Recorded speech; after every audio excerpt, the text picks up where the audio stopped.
All right, so today we're working on section 3.4, which is applications of systems of equations, okay? So far we've learned how to solve systems of equations by graphing them, by substitution, by elimination, and then yesterday we did elimination with some multiplication in case we had to kind of fix the problem. So now what we're going to do is we're going to apply that knowledge to word problems, okay? And the word problems, we're going to be able to write them out as a system of equations. So we'll have two different equations from each word problem. And then we'll be able to solve them by either using elimination or substitution or something like that, okay? The things that I'm going to tell you guys that you're going to need, you're going to have to define variables, okay? So if I can just kind of write that here on the side really quick. But one thing you're going to have to do is define variables. So you're going to be responsible for figuring out what letter are you going to use, X, Y, and you can write this like on the top of your homework. Just I'm not going to give you a bunch of side notes, so don't worry. But you do want to define variables. Define what means what. If you see like, oh, the tickets for kids cost this much, the tickets for adults cost this much, maybe you use the letter K to mean the cost for the kids, and maybe A for the cost for the adults. Okay? So you want to define that. Okay? Maybe they're selling chocolate chip cookies and mint chocolate chip cookies. So maybe C for just chocolate chip and M for mint chocolate chip, right? So you want to define your variables. That way you know when you're solving for them. If you solve for M, you know, oh, that was for the mint chocolate chip. If you solve for C, that was for chocolate chip only, right? So you're going to have to define variables yourself, okay? And then once you define variables, the second thing you're going to do is write your equations. So write equations. And then the third step is solve. And I'm going to put by any means. That means you're going to solve them by substitution, by elimination, however you want. Okay, it's your choice, whatever you prefer. I prefer substitution because it tends to work all the time. Okay, elimination, well, the easy way works only if the numbers match up, right? Your x's have the same numbers, your y have the same numbers. If not, you're going to have to do elimination. And for me, by elimination by multiplication sometimes can be more work than just substituting. So that's why I stick to substitution. Okay? But do it however you want, by any means. If you want to graph them, go ahead, just as sometimes these graphs are going to be extremely large, so I don't recommend it. Okay? But you could do that. But that's basically it. That's all I have to tell you guys in terms of like new things to know. Define your own variables, write your own equations, and then solve them. Okay? So we're going to do the first and I think the third one. Yeah, we're going to do the first and I think the third one. And then I'll give you guys answers to other ones. But notice there are a total of 6. They're all pretty much the same. Okay? Just they have different stories. So here we go. Now I do recommend either having different colored pencils, highlighters, or maybe just underlining 1 time, 2 times, 3 times. Okay?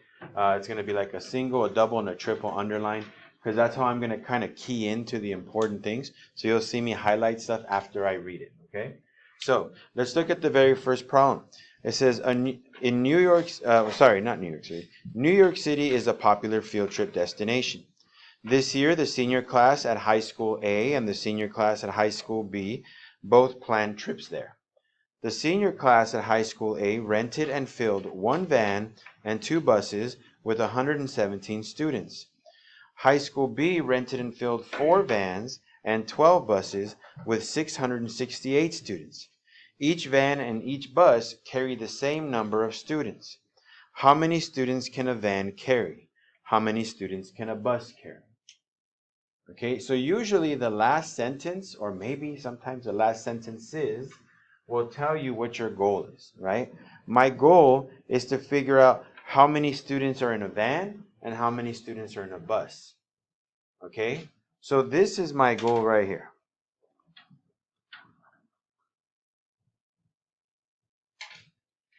So if I have to figure out how many students are in a van and how many students are in a bus, what variables should I use? V and B. V for van and B for bus. So I'm going to kind of define those, okay? So I'm going to let V equal to number of, or number in van. Let me not even say number of students. Whoops, sorry about that. What's going on? How come this thing is not? So sorry, the pen died here. So let V be number, like I said, number in van, and B is the number in the bus. Okay? So now that I know that I'm going to be using the letters V and B, now I'm going to reread the problem, and I'm only going to use information that's important. Is it important that I know that New York City is a popular field trip destination for an equation? Not really. Who cares? I don't care if people go there or not. It doesn't matter. Okay? The next sentence. This year, the senior class at high school A and high school B both planned trips there. Is that important for my equation? No, there's no numbers there. I need numbers. Give me some numbers. Okay. Next sentence. The senior class at high school A rented and filled one van and two buses with 117 students. Does that sound like I can make an equation out of it? Yeah, right? So I'm going to highlight that just to kind of say, look, this is the first time I saw something that made me feel like something was important. So let's write an equation using that information. So it says one van, so I'm going to put 1V and two buses gave me a total of 117 kids. So that's a sum, right? The amount of kids in the van and the amount of kids in the buses gave me the total amount of kids. So I'm going to write one van, or just V, 1V, plus 2B equals 117, right? V is the number of kids in the van plus twice the number of kids in the bus is equal to 117 total kids. There's your equation. First equation. Not hard to do. Just read it. Next sentence. High School B rented and filled 4 vans and 12 buses with 668 students. 4 vans, 12 buses. That sounds like that's a lot of information. Probably something I should highlight, right? I'm going to highlight this part right here. And let's write an equation. What should this equation look like? Based on the one you just saw me do, what does this one look like? All right, equals 668. There you go. Last sentence that's not highlighted. Each van and each bus carried the same number of students. Should I write an equation for that? No, there's no numbers there. There you go. I got my 2 equations. If you want to eliminate, feel free, write one equation on top of the other. If you want to substitute, leave it the way it is. Okay? I'm going to substitute just because that's what I normally do. But if you don't want to, do it another way. That's fine. Okay? So, to substitute, I'm going to move 2B over there. Because I'm going to solve for V. It seems to be the easiest variable to solve for. So that's going to be V equals to 117 minus 2B. Or you can write negative 2B plus 117. It's up to you. I just left it 117 minus 2B. And now I'm going to plug that in right there, where that V is. So, let's go ahead and do that. 4 times 117 minus 2B plus 12B equals 668, which reminds me, I'm going to have to bring out calculators for you guys because sometimes these numbers get a little big here. I'm just going to use mine that I have here right now. So 4 times 117 is, thank you, 468 minus, I can do that, 8B plus 12B equals 668. Now I'm going to start combining stuff. Negative 8B plus 12B That's 4b, right? So 468 plus 4b equals to 668. Now if I subtract 468 from 668, how much do I get? So I get 200. So 4b is equal to 200. If I divide 200 by 4, what do I get? What does that mean? B equals 50. Well, B is the number of kids in the bus, right? So how many kids per bus? 50. 50 kids per bus. All right. Now, let's take that answer and we're going to plug it in to the other equation, okay? So this answer is coming this way, where the B is. All right? So I get, I'm going to go to green here just so I can keep it in the same color. V equals 117 minus 2 times 50. I'm going to make it red because that's what the color is for that answer of 50. So V is equal to 117 minus 2 times 50 is 100. So V is 17. So what does that mean? 17 students in each van. Okay? We're done. How many students in a bus? How many students in the van? 50 students per bus, 17 students per van. And we're done. That's the problem. So I'm going to write that down.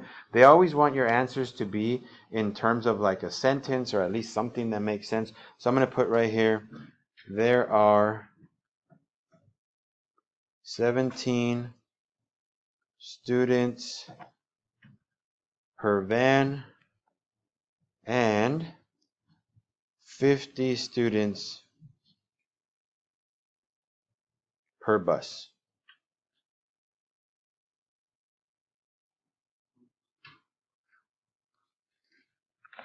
Okay, and that's my answer for this problem. I mean, word problems, nobody likes them. I know that. I mean, I don't mind them. But when you're not a math person, or maybe you're not a physics person, you see word problems and you're like, I'm not doing this, right? It's too long. There's more than one sentence, right? Do you guys remember what they used to call word problems when you were like in 3rd grade? They were called story problems, right? Because it's basically a story, right? So yeah, story problems. Kids don't like them. They don't like them from young ages because they think they're difficult to do. The thing is, if you can teach people to focus on just what's important, not look at it all as a whole and say, oh my gosh, there's a paragraph, but just pinpoint what do they want and where can I find information to write equations.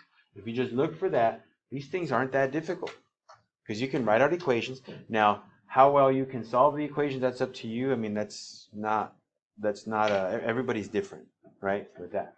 But you can see it didn't take us too long to do it. It wasn't like insanely difficult, right? But it did take a little bit of time for me to have to solve one equation, then go back and solve the other one, right? And like I said, you always have to write your answer in terms of a statement, right? Because if they asked you how many people are in a van, how many are in a bus, you're not just going to say 50, 17, right? Like what the heck does 50 mean, right? Oh, 50 kids in a bus. Okay, well, write that, right? 50 kids in a bus.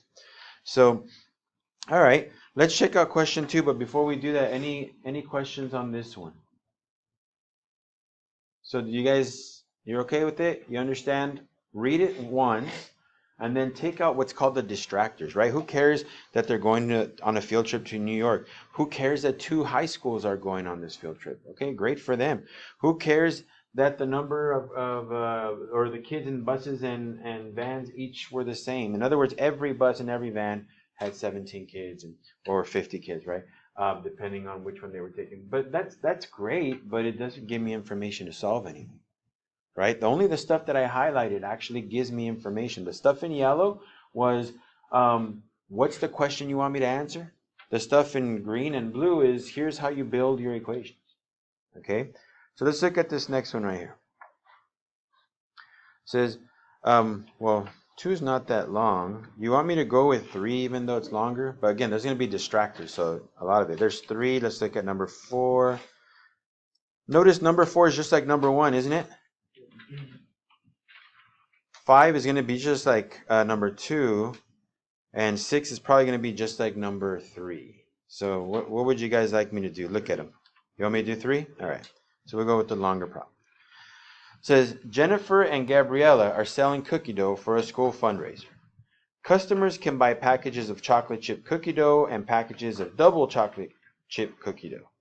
Jennifer sold 9 packages of chocolate chip cookie dough and 2 packages of double chocolate cookie dough for a total of $169. Gabriella sold 1 package of chocolate chip cookie dough and 13 packages of double chocolate chip cookie dough for a total of $236. Find the cost each of 1 package of chocolate chip cookie dough and 1 package of double chocolate cookie dough. Okay, so we read it, right? And at first read, I kind of felt a little bit overwhelmed. There was a lot of wording and a lot of repeating of chocolate chip cookie dough everywhere, right? So I'm going to always look at the last sentence so I can see what they want me to do. They said, find the cost each of 1 package. In other words, find the cost of a package of chocolate chip cookie dough and double chocolate cookie dough. All right? So that's going to be my objective. Okay? So find the cost of both types of cookie dough. So that means I'm going to have to set up my variables. Right? So, all right, first one says cost of each 1 package of chocolate chip cookie dough. So are you guys okay if I just call that one C for now? Right? C is cost, so money sign. Whoops, that doesn't look like a money sign. The cost of chocolate chip. Okay, I know it's kind of all like squeezed in there, but the cost of chocolate chip. And then the other one's double chocolate cookie dough. So you guys okay if I call that like D for double? Right? So let's let D equal to the cost of double chocolate chip. Okay? So double chocolate chip. That's D, and C is for just chocolate chip. Now let's reread the problem again. I highlighted the last sentence on purpose because that's usually my goal. What do they want me to do? Well, they want me to solve prices for chocolate chip and for double chocolate chip, or double chocolate, sorry. Not double chocolate chip, but double chocolate. It's not CC. It should be chalk. Double chocolate. Okay, because there's no chocolate chip in that. So they want me to find those costs, so let me create the variables for it. So that last sentence tells me, write your variables out. What is it that we want you to do? So this is what they want me to find, the cost for both. All right, now let me read again. Jennifer and Gabriella are selling cookie dough for a fundraiser. Good for them. Doesn't matter. Customers can buy packages of chocolate chip cookie dough and packages of double chocolate cookie dough. Well, yeah, I know that because that's what the final thing wants me to find, right? The cost of each one. Still no equations to write. Jennifer sold 9 packages of chocolate chip cookie dough and 2 packages of double chocolate cookie dough for a total of $169. That sounds like information I can use. So let me highlight it. So Jennifer sold this stuff here. Okay, let's write an equation for that. So 9 packages of chocolate chip cookie dough, that would be 9C, right? Whoops, 9C. Hold on, I gotta tap this. 9C. And then 2 packages of double chocolate cookie dough, so plus 2D, and the total was 169. Okay?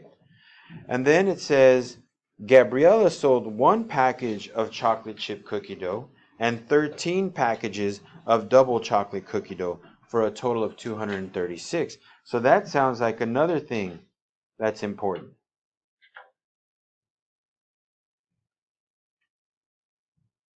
Now, would you guys be okay if I do this one using elimination just to show you both ways instead of just substitution? Because I could do substitution again, that's fine. But I'm going to do this one using elimination, okay? Just so you can see both. So the blue equation, if I write it out, I'm going to write it right under the other equation. 1 package of chocolate chip, C, plus 13 packages of double, so that's 13D, for a total of 236. Okay, if I want to do elimination, which letter am I going to eliminate, C or D? Which one am I going to make match? The C. Yeah, the C, because notice the C has a 1 in front of it. That means if I just multiply the bottom equation by 9, then they'll match. So that means I can get rid of the C. So that's what I'm going to do right now. I'm going to multiply the bottom equation by 9. So here's what I get. I get 9C plus 2D equals 169. That's the original top equation. I didn't change it at all. The bottom is 9C plus 13 times 9, that's 117D, equal to, and 236 times 9 is 2,124.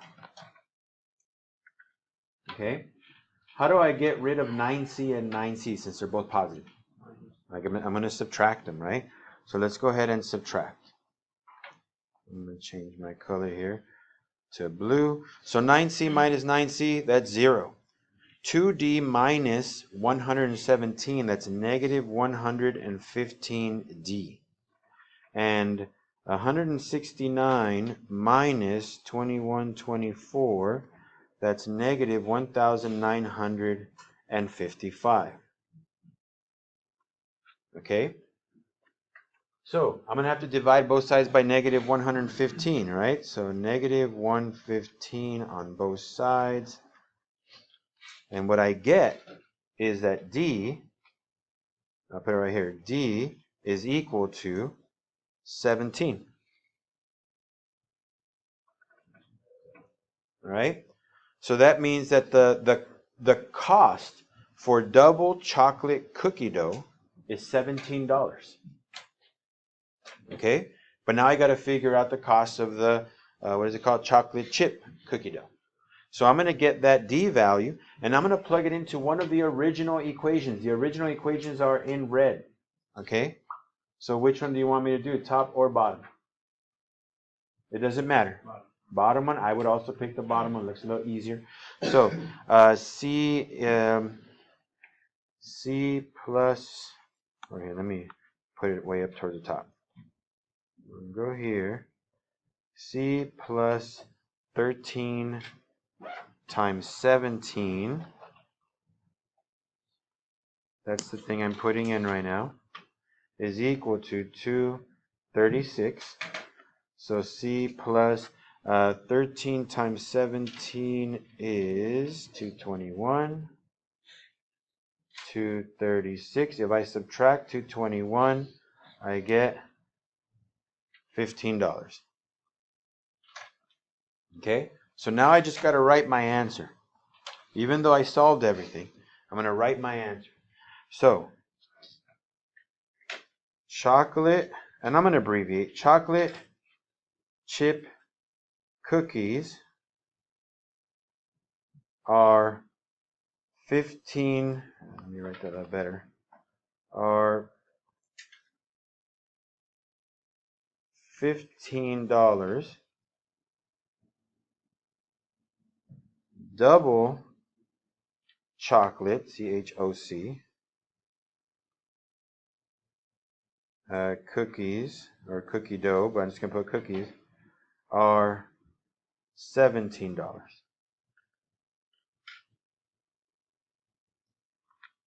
And there you go.